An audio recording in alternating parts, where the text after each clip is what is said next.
अगस्त 1997 को मुंबई में ऐसा दिल दहला देने वाला हादसा हुआ कि न्यूज में ये खबर देखने के बाद एक बार के लिए तो बॉलीवुड वालों को विश्वास भी नहीं हो रहा था कि ऐसा कुछ हो भी सकता है। चलो 3D एनिमेशन की मदद से समझो। ये वो मंदिर था जिसमें फेमस टी सीरीज कंपनी के मालिक गुलशन कुमार सुबह 10 बजे पूजा करने पहुंचे थे। लेकिन दिक्कत वाली बात ये थी कि मंदिर के जस्ट साइड में ये जो धूप छाया अपार्टमेंट है, इस अपार्टमेंट के जस्ट सामने एक नाई की दुकान थी और उस दुकान पर ही अंडरवर्ल्ड डॉन दाऊद इब्राहिम द्वारा भेजे गए 3 गैंगस्टर्स मौजूद थे। खैर 15 मिनट बाद 10:15 बजे मंदिर से बाहर आकर गुलशन कुमार साइड वाले धूप छाया अपार्टमेंट के बाहर पार्क्ड अपनी गाड़ी की ओर बढ़ने लगे। वैसे ही तीनों में से एक शूटर ने गुलशन कुमार की कनपट्टी पर बंदूक रखी और बोला, बहुत कर ली पूजा, अब मरने के बाद करना। इसके बाद डॉन दाऊद इब्राहिम के शूटर्स ने वहां पर जो मौत का तांडव किया वो 3D एनिमेशन की मदद से देखकर आपके होश उड़ जाएंगे। अगले कुछ मिनटों में इन तीनों ने 16 गोलियां गुलशन कुमार में दाग दी और पूरी दुनिया को बस एक सवाल के साथ टूटा हुआ छोड़ दिया। सवाल बस इतना सा कि आखिर गुलशन कुमार को डॉन दाऊद इब्राहिम ने क्यों मरवाया। 3D एनिमेशन की मदद से आज गुलशन कुमार की पूरी कहानी तो समझेंगे ही, लेकिन उसके अलावा मेरी सबसे बड़ी कोशिश ये रहेगी कि आपको ऐसा फील होगा कि टी सीरीज के फाउंडर गुलशन कुमार के साथ हुए सभी इंसिडेंट्स के दौरान आप वहां पर खुद मौजूद थे। लेकिन हर बार की तरह शुरू से शुरू करते हैं। बात 1951 की है। दिल्ली की एक पंजाबी फैमिली में टी सीरीज के मालिक गुलशन कुमार का जन्म हुआ था। बहुत छोटी उम्र में ही गुलशन कुमार अपने पापा की जूस शॉप पर काम करके उनका हाथ बटाने लगे थे। गुलशन कुमार कोई बहुत अमीर परिवार में पैदा नहीं हुए थे। उन्हें पता था कि उन्हें ज्यादा से ज्यादा पैसा कमाकर जल्दी से जल्दी अपने परिवार को सपोर्ट करना है। इसलिए गुलशन कुमार ने सिर्फ 23 साल की उम्र में ही एक कैसेट शॉप खोली जिसमें वो दूसरी कंपनीज के गाने बेचते थे। फिर उन्होंने सुपर कैसेट्स इंडस्ट्रीज नाम से एक म्यूजिक कंपनी बनाई जिसमें वो खुद के गाने बेचते थे। और आप विश्वास नहीं करोगे कि इस मेहनती बंदे ने उस बिजनेस को इस लेवल पर एक्सपेंड कर दिया कि वो बिल्डिंग पूरे नोएडा की सबसे पहली कॉमर्शियल बिल्डिंग बनी। एक बात तो आपको बताने की जरूरत भी नहीं है कि गुलशन कुमार भगवान शिव और मां अंबे के अल्टीमेट भक्त थे। इनफैक्ट 1983 में जब गुलशन कुमार ने कंपनी को टी सीरीज नाम दिया था तो टी सीरीज में टी का मतलब भी त्रिशूल ही था। इससे पहले कि हम गुलशन कुमार के हत्या वाले दिन की बात करें, एक बात आपको अच्छे से पता होनी चाहिए कि गुलशन कुमार बहुत ही गोल्डन नेचर के व्यक्ति थे। वो हमेशा नए लोगों को मौका देते थे, जैसे अनुराधा पौडवाल, सोनू निगम, कुमार सानू और म्यूजिक डायरेक्टर नदीम श्रवण। ये नदीम श्रवण का जो डुओ है, इसमें ये जो नदीम सैफी है, इसको ध्यान से देख लो और दिमाग में रिकॉर्ड कर लो। रिपोर्टेडली ऐसा बोला जाता है कि इसने ही गुलशन कुमार को मरवाया था। आगे देखेंगे कैसे। गुलशन कुमार अपने कल्चर को काफी फॉलो करते थे और अलग अलग मंदिरों में डोनेशन भी किया करते थे। यहाँ तक कि उन्होंने वैष्णो देवी मंदिर में भंडारा भी स्टार्ट करवाया था,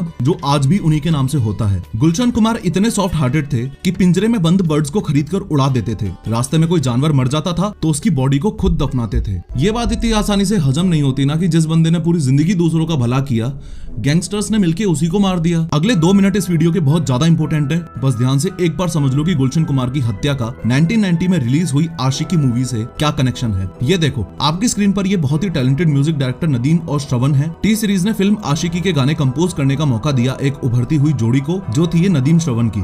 इस मूवी के गानों की 20 मिलियन कॉपीज बिकी और इस सफलता की वजह से टी सीरीज के सारे गानों में ऑलमोस्ट नदीम श्रवण का ही म्यूजिक चलता था। बहुत बढ़िया म्यूजिक डायरेक्टर बनने के बाद नदीम ने गाना गाने की भी सोची। नदीम म्यूजिक डायरेक्टर तो अच्छे थे, पर गाने के मामले में उनका हाथ थोड़ा तंग था। इनफैक्ट गुलशन कुमार ने नदीम को सलाह भी दी कि तुम गाना मत गाओ, पर वो माने नहीं। दोस्ती की वजह से गुलशन कुमार नदीम के कुछ गाने जैसे हाय अजनबी प्रमोट करने के लिए रेडी हो गए। जैसा कि गुलशन कुमार को लगा था, इन गानों पर कोई खास रिस्पॉन्स नहीं आया और एल्बम पिट गई। जब कंपनी को काफी बड़ा लॉस होने लगा तो गुलशन कुमार ने नदीम के गानों को प्रमोट करना एकदम बंद कर दिया। More over T series mid 90s आते आते इतना बड़ा ब्रांड बन चुका था कि इंडिया में रिलीज होने वाले टोटल गानों में से 65% सॉन्ग्स के राइट्स टी सीरीज के पास ही थे। अगर टी सीरीज उस समय किसी के एल्बम के राइट्स नहीं खरीदता था तो उसके चलने के चांसेस ना के बराबर हो जाते थे। नदीम को यह बात खटक गई कि ना तो गुलशन कुमार उसे काम दे रहे थे और ना ही उसके गाने प्रमोट कर रहे थे। इसी बात का बदला लेने के लिए उसने गुलशन कुमार को जान से मरवाने की सोची। और दिल दहला देने वाली बात यह है कि गुलशन कुमार को मरवाने के लिए नदीम ने सुपारी भी दी,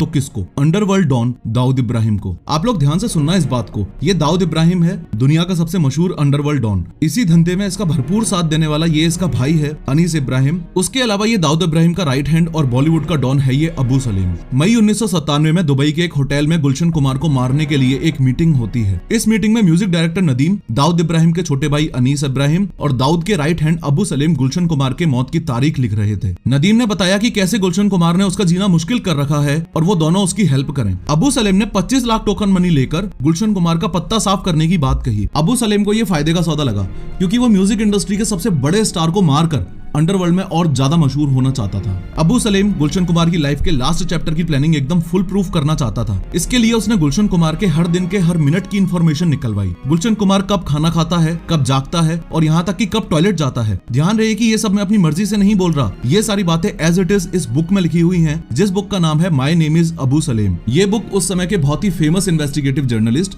एस हुसैन जैदी ने लिखी थी। खैर, अबू सलेम एक साइकोपैथ की तरह गुलशन कुमार को 5 अगस्त 1997 को पहली बार कॉल करता है। शॉकिंगली उस कॉल में वो 10 खोखा यानी कि 10 करोड़ की फिरौती मांगता है। साथ ही ये भी पूछता है कि वो नदीम के गाने प्रमोट क्यों नहीं कर रहा है। जनरली ऐसे ब्लैकमेल कॉल्स को लोग पुलिस को रिपोर्ट करते हैं, लेकिन बहुत अजीब बात है कि ये बात गुलशन कुमार के भाई किशन कुमार ने उन्हें बहुत समझाई कि भाई पुलिस को बता दे। फिर भी गुलशन कुमार ने ये 10 करोड़ की फिरौती वाली बात पुलिस को नहीं बताई। 9 अगस्त को फिर से अबू सलेम का कॉल आया और फिर से फिरौती मांगने पर गुलशन कुमार ने कहा, तुम्हें पैसे देने से अच्छा है कि मैं वैष्णो देवी में भंडारा करवा दूंगा। क्योंकि गुलशन कुमार इतने बड़े अंडरवर्ल्ड डॉन से डर नहीं रहे थे, इसलिए अबू सलेम का ईगो हर्ट हो गया और ये बहुत बड़ी दिक्कत वाली बात बनी। गुलशन कुमार के पूरे शेड्यूल को सही से एनालाइज करने के बाद अबू सलेम ने वो मौका ढूंढ ही लिया जब वो अपने काम को अंजाम दे सकता था। और उस मौके के बारे में हम बात करें उससे पहले कुछ इंपोर्टेंट लोकेशंस को भी अच्छे से समझ लो। ये है गुलशन कुमार का घर, जो कि मुंबई के लोखंडवाला कॉम्प्लेक्स में है। यहाँ से 4 किलोमीटर दूर अंधेरी वेस्ट के जीत नगर में है ये जीतेश्वर महादेव मंदिर, जहाँ गुलशन कुमार रोज पूजा करने जाते थे। और मंदिर से लगभग 5 किलोमीटर दूर है ये कूपर हॉस्पिटल, जहाँ गोलियां लगने के बाद गुलशन कुमार को ले जाया गया। अब आपने लोकेशंस को सही से समझ लिया है तो इस केस को समझने में और भी मजा आएगा। जिस मौके की हम बात कर रहे थे वो मौका था गुलशन कुमार का काम पर जाने से पहले अंधेरी के इस जीतेश्वर महादेव मंदिर में पूजा करने जाना। मंदिर की लोकेशन और माहौल अबू सलेम के शूटर्स को हत्या करने के बाद भाग जाने के लिए इजी लग रहा था। आप लोगों के सामने डेट्स को लेकर क्लैरिटी भी मैं अभी से ही रखना चाहता हूँ। गुलशन कुमार के पास पहली धमकी का कॉल 5 अगस्त 1997 को आया था, दूसरी धमकी का कॉल 9 अगस्त 1997 को आया था और फाइनल अटैक आज के दिन यानी 12 अगस्त 1997 को हुआ था। खैर, फाइनली आज 12 अगस्त 1997 को दिन है मंगलवार का और किसी आम दिन की तरह ही गुलशन कुमार अपने काम पर जाने के लिए तैयार हो रहे हैं। उन्होंने व्हाइट कुर्ता और व्हाइट चप्पल पहनी है। घर से मंदिर जाने के लिए गुलशन कुमार अपनी मरून कलर की मारुति एस्टीम में अपने ड्राइवर रूपलाल सरोज के साथ निकलते हैं। उनकी गाड़ी सुबह 10 बजे जीतेश्वर महादेव मंदिर के बाहर आकर रुकती है। हमेशा की तरह उनका ड्राइवर कार को मंदिर से 6 फीट दूर धूप छाया अपार्टमेंट के बाहर पार्क करता है और गुलशन कुमार गाड़ी से उतरकर मंदिर में जाने लगते हैं। जैसे ही 15 मिनट बाद गुलशन कुमार मंदिर से बाहर आते हैं तो उनका ड्राइवर रूपलाल उनसे रोज की तरह ही पूजा की थाली ले लेता है। इससे पहले कि गुलशन कुमार पर हमला हो, 3D एनिमेशन की मदद से आप अच्छे से समझ लो कि गुलशन कुमार इस मंदिर में गए थे। इसके जस्ट साइड में ये धूप छाया अपार्टमेंट है, उसके जस्ट सामने ये गाड़ी खड़ी हुई है। उसके बाद रोड को क्रॉस करके यहाँ अपार्टमेंट के सामने देखो, इधर ये नाई की दुकान है जिसमें तीनों शूटर्स बैठकर गुलशन कुमार के मंदिर से बाहर आने का इंतजार कर रहे हैं। ये तीनों ही अबू सलेम के बंदे हैं जिनको गुलशन कुमार को मारने का काम सौंपा गया था। इन तीनों में से ये वाला है अब्दुल रऊफ उर्फ दाऊद मर्चेंट, ये वाला है अब्दुल राशिद और तीसरा वाला है अनिल शर्मा। जस्ट अभी आपने नोटिस किया कि 3D एनिमेशन की मदद से किसी भी हार्ड कॉन्सेप्ट या इंसिडेंट को समझना कितना इजी है। अगर आप भी ऐसी 3D एनिमेटेड वीडियोस बनाना सीखना चाहते हो तो master 3D with professor premium training programme अभी के अभी ज्वाइन करो। 3D कोर्स एडमिशन फीस पर ह्यूज डिस्काउंट के लिए पिंड कमेंट और डिस्क्रिप्शन में दी गई लिंक्स को क्लिक करो। खैर, जैसे ही गुलशन कुमार अपनी कार के पास पहुंचे, उनके पीछे से अब्दुल रऊफ ने उनकी कनपट्टी पर गन तानी और बोला, बहुत कर ली पूजा, अब मरने के बाद करना। जितनी देर में गुलशन कुमार कुछ समझ पाते, एक गोली चली और उनके सिर को छूती हुई निकल गई। घबराहट में गुलशन कुमार पास ही के एक पब्लिक टॉयलेट में छुपने के लिए भागते हैं, पर उनका पैर वहीं स्लिप हो जाता है। पैर स्लिप होते ही अब्दुल रऊफ उन पर 3 गोलियां और चला देता है जो उनकी पीठ में लगती हैं। 3 गोलियां लगने के बाद और बुरी तरह घायल होने के बाद भी गुलशन कुमार अपने आप को घसीटते हुए आगे बढ़ने लगते हैं, लेकिन अब्दुल रऊफ भी उनके पीछे पीछे अपने शिकार को फॉलो करते हुए चल रहा है। गुलशन कुमार दीवार का सपोर्ट लेकर उठने का ट्राई करते हैं पर वहीं गिर जाते हैं। ड्राइवर रूपलाल गुलशन कुमार की मदद करने के लिए आगे आता है और कलश उठाकर अब्दुल रऊफ पर फेंकता है। अब्दुल रऊफ रूपलाल के दोनों पैरों में गोली मार देता है। सबसे चौंकाने वाली बात यह है, 3 गोलियां लगने के बाद भी गुलशन कुमार पास के घरों में हाथ जोड़कर मदद मांगते हैं, पर लोग उन्हें देखकर अपने गेट्स बंद कर देते हैं। एक मूवी की सीन की तरह, जहां गुलशन कुमार पर अब्दुल रऊफ, अब्दुल राशिद और अनिल शर्मा ने 12 गोलियां और चलाई, वहां ऊपर देवी माँ की फोटो लगी हुई थी। जिस मंदिर को गुलशन कुमार ने खुद रिनोवेट करवाया था, आज उसी के पास उनका अंत इस भयंकर तरह से हो रहा था। ये बात सुनकर आपके होश उड़ जाएंगे कि जब तक ये मर्डर सीन चल रहा था, तब तक अबू सलेम फोन पर गुलशन कुमार की चीखें सुन रहा था। At the end Abdul Rauf ने पास ही खड़ी टैक्सी में से ड्राइवर को बालों से खींचते हुए निकाला। वो लोग खुद उस टैक्सी में बैठे और तीनों शूटर्स वहां से वर्सोवा लिंक रोड की तरफ भाग गए। इतने सब हत्याकांड के बाद दो लोग मदद करने के लिए सामने आए। मंदिर का पुजारी रामचंद्र लवांगरे और राजेश जौहरी। गुलशन कुमार और ड्राइवर को उन्हीं की कार में लिटाकर कूपर हॉस्पिटल ले जाया गया। डॉक्टर्स ने बहुत कोशिश की पर गोलियां बॉडी के इंपोर्टेंट पार्ट्स पर लगी थी और लाख कोशिशों के बाद भी गुलशन कुमार को बचाया नहीं जा सका। अगले दिन ही गुलशन कुमार की बॉडी को लास्ट राइट्स के लिए दिल्ली ले जाया गया। गुलशन कुमार की मौत से पूरा बॉलीवुड ही नहीं बल्कि पूरा देश ही शॉक में था। सबसे इम्पोर्टेंट बात तो ये है कि रिपोर्टेडली महाराष्ट्र के डीजीपी राकेश मारिया को इस मर्डर की इन्फॉर्मेशन पहले ही अपने खबरी से मिल चुकी थी, फिर भी कोई स्टेप नहीं लिया गया और ना ही इस हत्याकांड को रोका जा सका।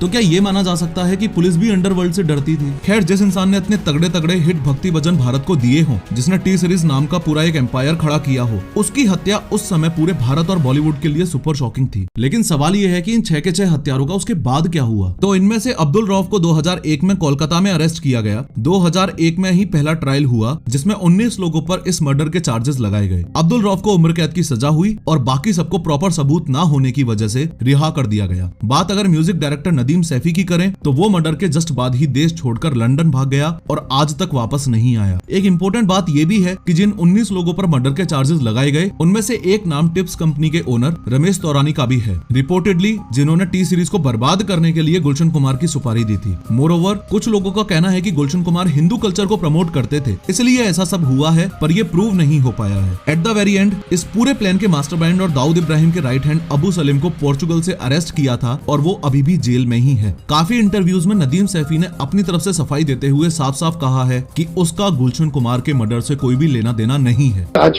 इसको खुलासा मैं करना चाहता हूँ कि मैं कभी न भागा हूँ और न मैं कोई ऐसी कोई जुर्म किया जिसके लिए मुझे इस तरह की जो है वो सजा मिलने की